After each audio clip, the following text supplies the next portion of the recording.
સમાચારોમાં આગળ વધીએ। ઠગ કંપની બીઝેડ ગ્રુપના કૌભાંડો અંગે મોટો ખુલાસો। શિક્ષકોના રોકાણને આકર્ષવા એજન્ટોના નુસ્ખા હતા। શિક્ષકોની બચત મૂડી સુધી પહોંચવા એજન્ટો પ્રયાસ કરતા। અરવલ્લીમાં માલપુરની શાળાનો વિડીયો વાયરલ થયો। શિક્ષકો પણ શાળામાં બીઝેડનો પ્રચાર કરતા હતા। ગોવિંદપુરા પ્રાથમિક શાળાનો વિડીયો વાયરલ થયો। બીઝેડના એજન્ટો સ્કૂલમાં પ્રચાર પ્રસાર કરતા હતા। શિક્ષકો પણ બ્લેકબોર્ડ પર બીઝેડ ગ્રુપ લખીને પ્રચાર કરતા। વણઝરિયા ગોવિંદપુરા ગામની સ્કૂલના વિડીયો વાયરલ થયા। શિક્ષકો પણ બીઝેડના એજન્ટોને સરાહના પત્ર આપતા। વાયરલ વિડીયોમાં સાફ જોવાઈ રહ્યું છે કે આરોપી અને બીઝેડ ગ્રુપનો એજન્ટ મયુર દરજી શાળામાં જાય છે અને બાદમાં બાળકોને પીણાનું વિતરણ કરે છે, જે બાદ શિક્ષિકા બ્લેકબોર્ડ પર બીઝેડ ગ્રુપ લખે છે।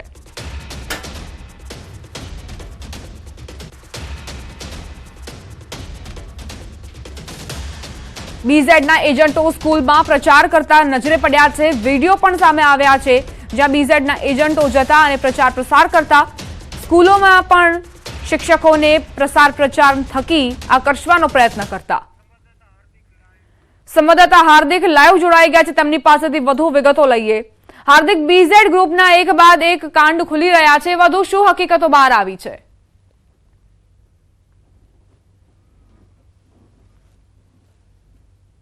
જે પ્રકારે બીઝેડનો સ્કેમ જે 6000 કરોડનો છે તેમાં વધુને વધુ કાંડ ખોલી રહ્યા છે। ખાસ કરીને અનેક ખુલાસાઓ અનેક વિડીયો દ્વારા થઈ રહ્યા છે કે જે અગાઉ સોશિયલ મીડિયામાં મૂકવામાં આવ્યા છે। હવે વધુ એક વિડીયો આવ્યો છે માલપુર તાલુકાનો જે ગોવિંદપુર પ્રાથમિક શાળા છે, વણઝારિયા પ્રાથમિક શાળા છે, કે જ્યાં બાળકોને એક પીણું આપવામાં આવે છે સેવાના કામ અર્થે, પરંતુ તેઓ જે પ્રાથમિક શાળામાં જાય છે, વર્ગખંડમાં જાય છે, ત્યારબાદ જે બ્લેકબોર્ડ છે ત્યાં લખવામાં આવે છે કે બીજેડ ગ્રુપ દ્વારા સેવા આપવામાં આવી રહી છે અને ત્યારબાદ એક આભાર પત્ર પણ લખવામાં આવે છે। એટલે કે સંપૂર્ણ શિક્ષકોને આકર્ષવાની એક મોડેસ ઓપરેન્ડી હોય તેવું આ છતું થઈ રહ્યું છે આ વિડીયો દ્વારા। એટલે જે શિક્ષકો વધુમાં વધુ જે ફસાયા છે આ તમામ સ્કેમમાં, તે ક્યાંક ને ક્યાંક આ વિડીયો દ્વારા જોવા મળી રહ્યું છે કે કેવી રીતે। હાર્દિક, આભાર તમારો જાણકારી આપવા માટે। બનાસકાંઠાથી સીએમનું સંબોધન આવી રહ્યું છે, સાંભળીશું।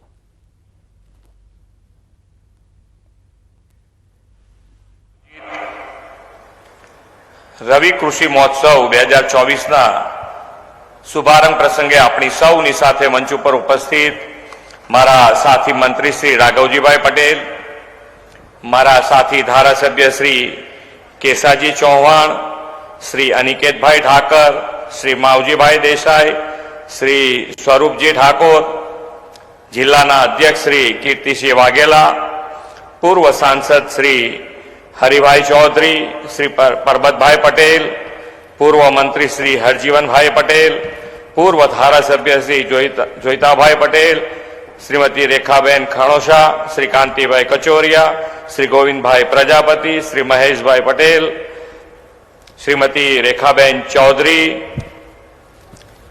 દાંતીવાડા કૃષિ યુનિવર્સિટીના કુલપતિ doctor RM Chauhan, Gujarat natural farming science યુનિવર્સિટીના કુલપતિ ડોક્ટર KC ટિમ્બડિયા, અધિક મુખ્ય સચિવ ડોક્ટર અંજુ શર્માજી, સચિવ શ્રી સંદીપ કુમાર, કલેક્ટર શ્રી, DDO શ્રી, લાભાર્થીઓ, કિસાન સંઘના સૌ હોદ્દેદારો, પ્રત્યક્ષ અને વર્ચ્યુઅલ માધ્યમથી જોડાયેલા સૌ ચૂંટાયેલા જનપ્રતિનિધિ, સંગઠનના પદાધિકારી, પ્રગતિશીલ ખેડૂતો, પ્રેસ મીડિયાના મિત્રો, સૌને મારા નમસ્કાર।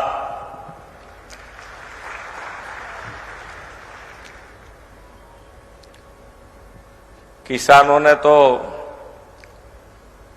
ક્યાંક ને ક્યાંક કંઈક ને કંઈક કુદરતી મુસીબત આવી જ જાય,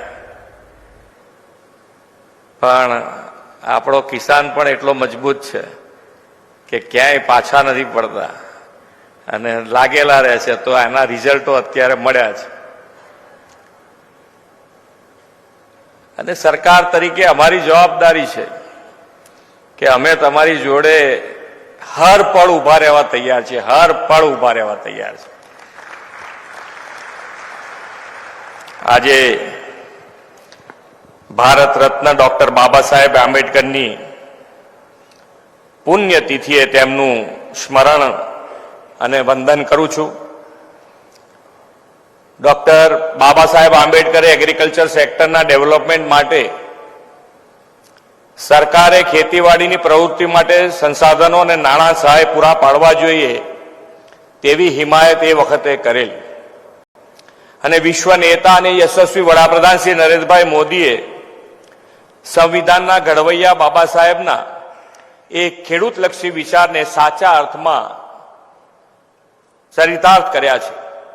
આજથી અઢી દાયકા પહેલા ગુજરાતના ખેડૂત અને ખેતીની સ્થિતિને અહીં બેઠેલા સૌને ખબર જ હશે. દુકાળ, પાણીની અછત, અપૂરતી વીજળી જેવી અનેક સમસ્યાઓને લીધે આકાશી ખેતી કરવી પડતી. શ્રી નરેન્દ્રભાઈ મોદીએ 2001માં મુખ્યમંત્રી તરીકેનું સેવા દાયિત્વ સંભાળીને ખેતીની અવદશા સુધારીને રાજ્યના ખેડૂતોને ખેતીની નવી દિશા આપી છે. જો ખેડૂતનું, કૃષિ ક્ષેત્રનું અને ગ્રામીણ જનજીવનનું ભલું કરવાની રાજકીય ઈચ્છા શક્તિ હોય તો કેવો બદલાવ લાવી શકાય તે તેમણે 24 કલાક વીજળી અને પૂરતું પાણી આપીને પુરવાર કર્યું છે. ખેડૂતોને પોતાના ખેતરમાં કયો પાક લઈ શકાય, વેલ્યુ એડિશન કેવી રીતે કરી શકાય, બધી સમજમાં અમે ચાલીને રાજ્ય સરકાર આપે તેવો અભિગમ શ્રી નરેન્દ્રભાઈએ કૃષિ મહોત્સવથી અપનાવ્યો. કૃષિ મહોત્સવ 2 દાયકા શ્રી નરેન્દ્રભાઈના દિશા દર્શનમાં પૂરા કર્યા છે અને આજે 21મા કૃષિ મહોત્સવની આપણે શરૂઆત કરી છે. આદરણીય વડાપ્રધાનશ્રીએ કૃષિ મહોત્સવમાં લેબ ટુ લેન્ડનો એપ્રોચ અપનાવ્યો છે. ખેડૂતો માટે પાણીની ચિંતા કરી, પશુઓના આરોગ્યની ચિંતા કરી, કૃષિ વૈજ્ઞાનિકો ગામે ગામ જઈ ખેડૂતોની સમસ્યાનું સમાધાન કૃષિ મહોત્સવથી લાવ્યા છે. સોઇલ હેલ્થ કાર્ડ, પશુ આરોગ્ય મેળા જેવા કૃષિ હિતકારી આયામો પણ મોદી સાહેબની વિઝનરી લીડરશીપ અને આગવી દ્રષ્ટિની આપણને મળ્યા છે. એમના હર હંમેશ એમની એક દ્રષ્ટિ, એમનું વિઝન કે ભાઈ આવતા સમયમાં શું આપણને મુશ્કેલી પડવાની છે, કેવી રીતે એમાંથી બહાર નીકળી શકાય, એના માટેનો પણ એમના દ્રષ્ટિનંદ નેતૃત્વનો આપણને લાભ મળ્યો છે. જે પ્રમાણે રાસાયણિક ખાતર અને રાસાયણિક ખાતરના કારણે જે જમીનનું સ્વાસ્થ્ય પણ બગડી રહ્યું છે અને આપણા બધાનું સ્વાસ્થ્ય પણ બગડી રહ્યું છે, તો આ બધાની અંદરથી બહાર નીકળવા માટે માનનીય વડાપ્રધાનશ્રીએ ખેતી આધારિત પ્રાકૃતિક ખેતી તરફ સૌએ આગળ વધવા માટેની એમણે પ્રેરણા આપી છે. અને એના માટે ગુજરાતમાં આપણા રાજ્યપાલ મહોદય કૃષિ અને પ્રાકૃતિક કૃષિ કેવી રીતે થઈ શકે, એના શું લાભ છે, કેવી રીતે એની મેં આગળ વધાય, એના માટે ખૂબ સારી જહેમત કરી અને આખા ગુજરાતમાં કામ કરી રહ્યા છે.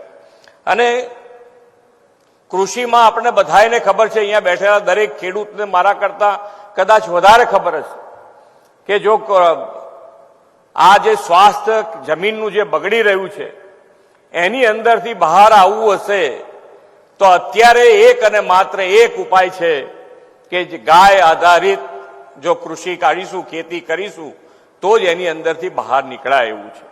તો એની અંદર વધુ ને વધુ આગળ વધવા માટે ઘણા બધા જગ્યાએ આપણે મોડેલ ફાર્મ પણ બનાવ્યા છે. એની વિઝિટ કરવા માટેની પણ વ્યવસ્થા છે. તો એ આપ સૌ નજરે નિહાળી અને આની અંદર વધુ ને વધુ તમારી 10 વીઘા ખેતી હોય એમાંથી 1 વીઘાથી શરૂ કરીને 10 વીઘા સુધી જઈ શકાય, 2 થી કરીને 10 વીઘા સુધી કરી શકાય. જે રીતે આગળ વધાય એ રીતે આગળ વધવું જોઈએ. તો આપણે આપણું સ્વાસ્થ્ય અને આપણા આવનારી પેઢીનું સ્વાસ્થ્ય પણ સુધારી શકીશું.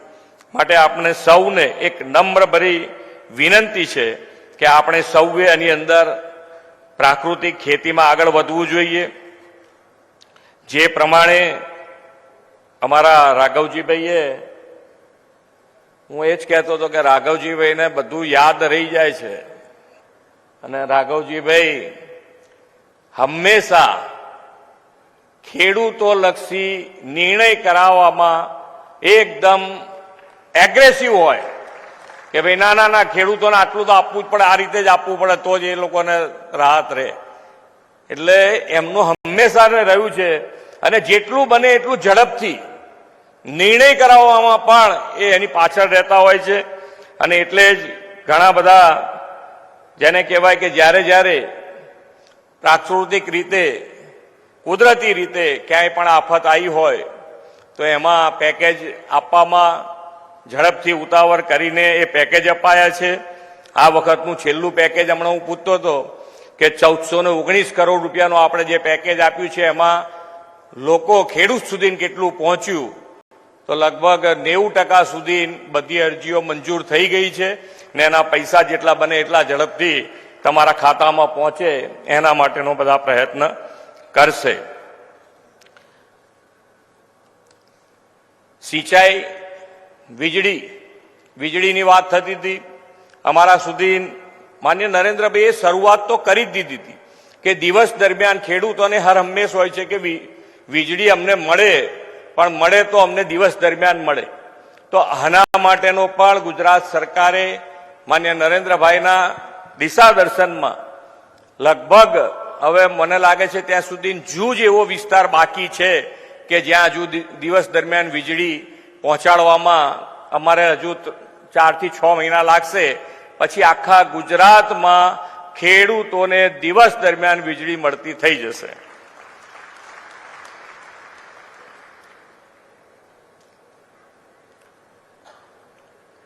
પોતાની આગવી કોઠાસૂઝથી ખેત ઉત્પાદન વધારનારા ખેડૂતોને કૃષિ એવોર્ડ્સથી સન્માન પણ કૃષિ મહોત્સવ કરવાની આદરણીય વડાપ્રધાનશ્રીએ પરંપરા શરૂ કરાવી છે. આજે આપણે એવા 12 પ્રગતિશીલ ખેડૂતોને સરદાર પટેલ કૃષિ સંશોધન પુરસ્કાર અર્પણ કરવાની સાથે વિવિધ સાધનની સહાયના લાભનું વિતરણ પણ કરવાના છીએ. આ સાધનોના લાભ છે. આજે ખૂબ સારા અહીંયા સાધનો મેં જોયા છે કે ભાઈ તમારે વેલ્યુ એડિશન માટે શું શું કરી શકાય. તો એક સુકવણી માટેનું આજે મને ખૂબ સારું લાગ્યું. એના માટે 50% સરકાર એમાં સબસિડી આપતી હોય છે અને એ સાધન જો વસાવાય તો બધાને વેલ્યુ એડિશન માટે ખૂબ મોટો લાભ થાય એવો છે. બીના છંટકાવ માટે એમના પણ સાધનો છે. ખૂબ સારું. જેમ જેમ દિવસ આગળ વધતા જાય એમ આપણે આપણી ખેતી પણ મિકેનિઝમ વધારી શકાય, સારામાં સારાનો લાભ